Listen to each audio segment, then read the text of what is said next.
May I extend a warm welcome to you from our UK Parliament.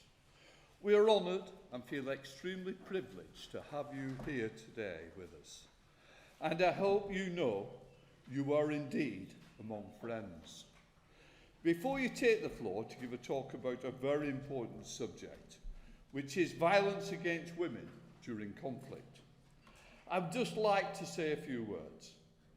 It is only 9 months since the second invasion of your homeland by Russia. An act of aggression that shocked and appalled us all, but 9 months is a long time. While the UK continues to offer help, supplying military hardware and training to thousands of UK troops, offering homes to your displaced people, and even an unprecedented platform video link for your husband, President Zelensky, to talk to our members in the House of Commons in the chamber. It is easy for those of us who live in peace to not want to think about what you are going through. When there is no end in sight, people suffer news fatigue. But just as we must not forget the Holocaust, we cannot deny that is happening again. We must not sleepwalk into thinking that this situation is going on in a faraway land, that it does not affect us. So your brave visit with us today must shock us awake again. You must make us listen when you say that Ukraine women are being raped by Russian soldiers and that the people's lives are being destroyed, children are being murdered, homes are being destroyed. You must make us listen. After all, we are you and you are us. We cannot imagine what is happening to you, but how we would feel if this happened to us. You need to keep going, and we need to keep supporting you. Because if Putin wins, other nations will be in his sights. Myself and colleagues, many of whom are sanctioned by Russia, raise your plight at every opportunity. In discussions about food, energy security and the rights of women and girls at the recent G20 Speakers Conference in Jakarta, I was vehement in my attack on Russia about the rights and your sovereign rights. And I've got to say, I refuse to sign any communique that did not acknowledge Russia as the aggressor. I made no friends, and I'm proud of that. So let us, in the UK, be your continued voice, that your story, your lived reality of being invaded does not disappear. It is our duty to keep the spotlight on you, to keep shaking the world awake to the horrors Russia is committing. I know, First Lady Zelenska, it's not been easy for you or your family being separated during this awful war. We know the sacrifices that you have made to spread the message of peace and to keep your family safe. So for you to join us today takes a level of bravery, which is a hallmark of your President, of your Parliament, and the Ukraine people. That, and I say, I thank you for being here today, and please, First Lady Zelenska, the floor is yours. Thank you.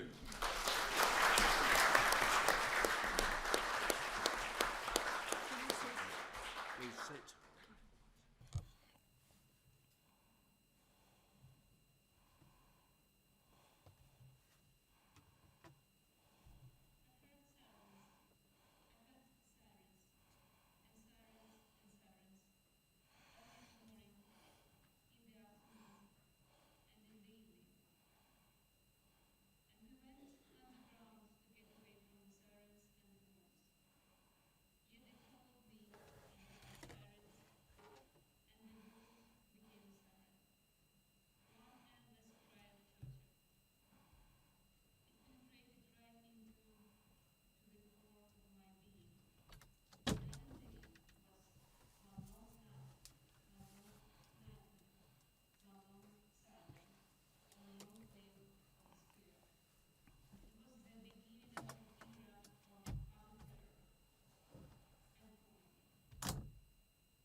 These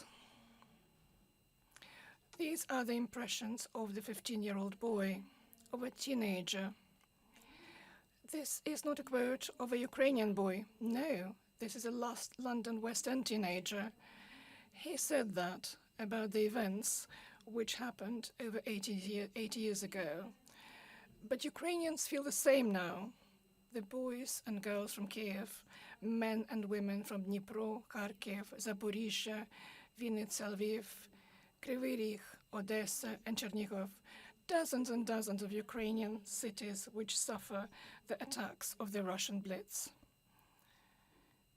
Dear ladies and gentlemen, Mr. Speaker, members of Parliament, government, my lords, and the great nation of Great Britain, Ukrainians are now going through the terror which will resonate with you. Your island survived the air raids, which were identical to those that Russia uses now to put us on our knees. We're hearing sirens every day, identical to those which were heard by the British generations. You did not surrender, and we will not surrender. But victory is not the only thing we need. We need justice. I came to you for justice, because justice will lead to the end of this war, just as it led to the end of the previous war. It was impossible to imagine that after all the crimes of the Nazi criminals, the Nazis will remain unpunished. It was impossible to imagine that the Londoners and the inhabitants of Coventry, Liverpool, Birmingham, Manchester, or Sheffield would indeed accept that those aggressors would avoid the courts and not be accountable for the terror. We are imagining the same. We imagine that we have to do the same. And we need justice for our people who suffer from the missiles. As the Nazis assembled hundreds of aircrafts to turn into horror the British days and nights, Russia is doing the same with missiles and drones, Iranian drones, for the mass missiles attacks. 70, even 100 missiles a day, and those cities who are on the front line survive the lethal strikes. Have a look what it means. This is the hospital in Vilnyansk in Zaporizhzhia region. We had the maternity unit there. Russian missile attack destroyed everything. 13 people we managed to save, but one newly born boy who was only 2 days old was killed. The next photograph was shared by thousands of people. The parents of these children had to find the gas station so that they could find the electricity, the power supply for her inhaler. She couldn't survive without it. That was during the blackout. During yet another mass Russian missile strike, more than 20 million Ukrainians remained without electricity, water, heat. They had no electricity for over 30 hours in some places. This is how it looked. The doctors were operating in the dark, and the transport stopped and communication. Our enemy wants to destroy the energy and hit us with the darkness and cold. We do not know exactly how many boys and girls and women and men became the victims of torture and violence brought by the Russian occupiers. But it's important to understand that Russia brought the systematic violence. In many deoccupied towns and villages, we find the chambers, torture chambers, which were organized by the occupiers. We have documented thousands of crimes, including the sexual violence. The youngest girl who was raped by the Russian occupiers was 4 years old. The oldest survivor was 85. These are the victims we know. How many victims we still don't know about?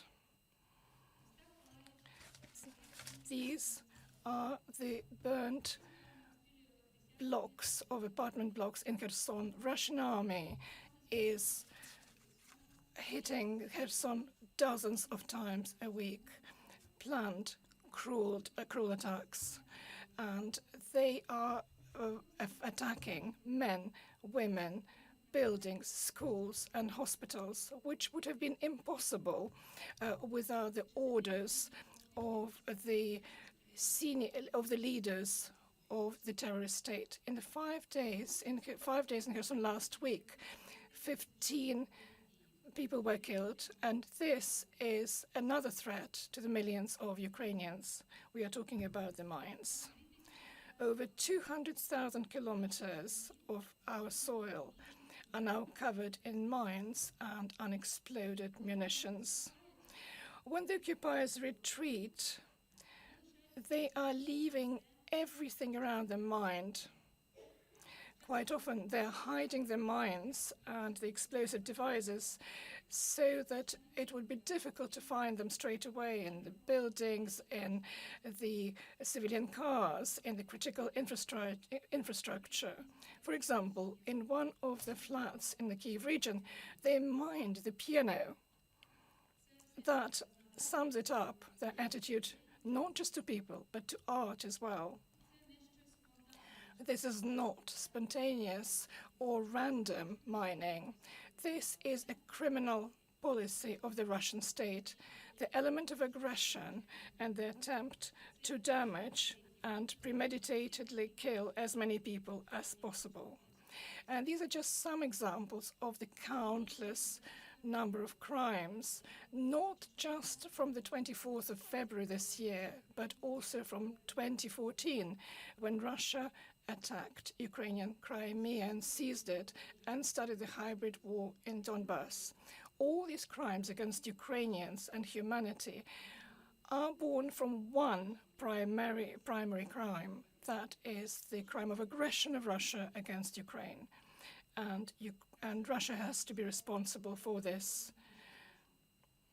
Therefore, I'm addressing you, ladies and gentlemen. That's why I'm addressing the United Kingdom. 80 years ago, in London, not far from this place where we are now, in the St. James Palace, the document was signed, which helped to define history. Війна ще тривала. The war was still going on, and nobody knew what was going to happen. But on the 13th of January, 1942, the declaration was signed, which recorded the will to make accountable those who were the perpetrators in the war crimes against humanity and peace. That became the basis of the Nuremberg. That's the way it looked. The declaration, which was recorded and signed by the future victors, they've signed, resolved to see to it, in a spirit of international solidarity, that A, those guilty or responsible, whatever the nationality, are sought out, handed over to justice and judged, and B, that the sentences pronounced are carried out. Ukraine, Europe, and the world need that type of justice now, and it can be started in London again, because we know that justice is one of the benchmarks of the British way of life. You have got a powerful experience of the international law and defending the values of humanism. That's why we are addressing Britain. We are fighting for justice, but justice, like victory, is not possible without allies. The President of Ukraine has suggested and announced our formula of peace. Next day, Russia responded with hundreds of the missiles. But just like in 1942, the replies of Nazis did not matter. We have to understand that together we can do it with you. Unfortunately, the International Criminal Court, which we actively work with, does not have the legal force, and they can't enforce the punishment against the primary crime of those who started the war. We need to start the special tribunal against the crime of aggression of Russia against Ukraine, which will enhance the work of the ICC and not weaken it. We need it to punish those who are politically and militarily responsible for the crime of war and terror. This is the 7th point of our formula of peace, and I hope and believe that Britain can become the leader of its implementation. To support this special tribunal, we have prepared the draft resolution, and this draft resolution of the General Assembly of UN should become the political foundation of the international efforts to punish the aggression. And I would like to address you, Britain, and you, ladies and gentlemen, with a request. We need to unite the world community, just as it happened in January 1942, to support the special tribunal against the aggression of Russia against Ukraine. I'm asking you a small favor to become the world leader in the justice efforts. This justice is not just needed for Ukraine. We need it so that the world could lead its life not by the rule of force, as the aggressor wants, but following the values of humanism. We need the justice so that the world could survive. At the moment, we can see terror online. It's obvious. We can see it live with mass documented evidence of crimes. It's easier to find the proof. It's obvious now. And I believe that London can give this impetus, decisive impetus, so that the world can become better, fairer world, thanks to you.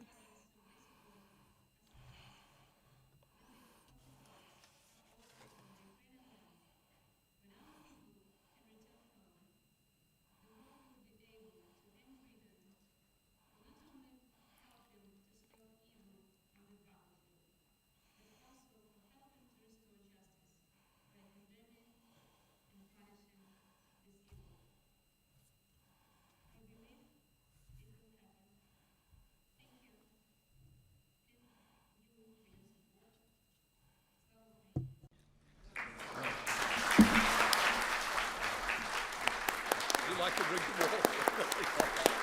Thank you.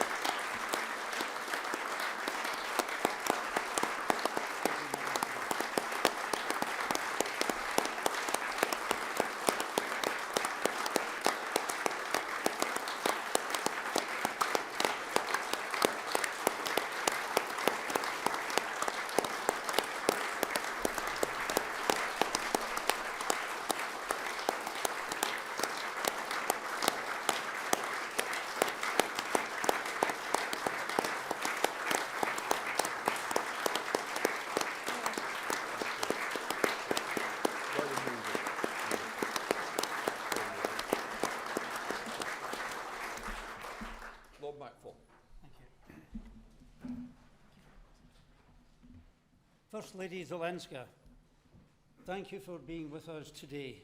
And as you can see from the response in the room, I speak for the whole room when I say how overwhelmed, deeply shocked and moved we are by your speech and the graphic images which accompany it. The suffering endured by your people is unacceptable, and we are on your side in that fight for justice. Violence, including sexual violence against women and girls during conflict, is a subject too often not seen or spoken of. Yet we know its lasting impact on survivors, their families, and indeed whole communities is devastating. It is felt not only by the current generations, but those to come for many years. In highlighting this today, you are inspiring and helping us to raise awareness, not only among the parliamentarians in the room, but with the people of the United Kingdom. The women of Ukraine have demonstrated immense bravery, from those who have remained in your country, facing the fear and uncertainty that every day brings, to those who now find themselves in unfamiliar lands, far from husbands, fathers and brothers, with many family units separated, and mothers keeping their children safe and trying to help them to adjust to what no child should ever have to do. The bravery, stoicism, and resilience shown by the Ukrainian people, especially as your country heads into a bitter winter and facing an energy crisis, is truly humbling and inspiring. President Zelenska, a true leader in his daily addresses to the Ukrainian people, demonstrating his continued and determined efforts, as well as his absolute conviction that Ukraine will be free, is an example to the whole world. First Lady Zelenska, before this war, you had said that you were comfortable to be in the background, to fully support your husband as president, but not by taking on a major public role. In your own words, you were nervous of making big speeches. And yet, here you are today, and there you were in the US Congress in July, and there you will be on another global stage, on another day, doing a job you never wanted and expected, but you are doing that for Ukraine. We thank you from the bottom of our hearts.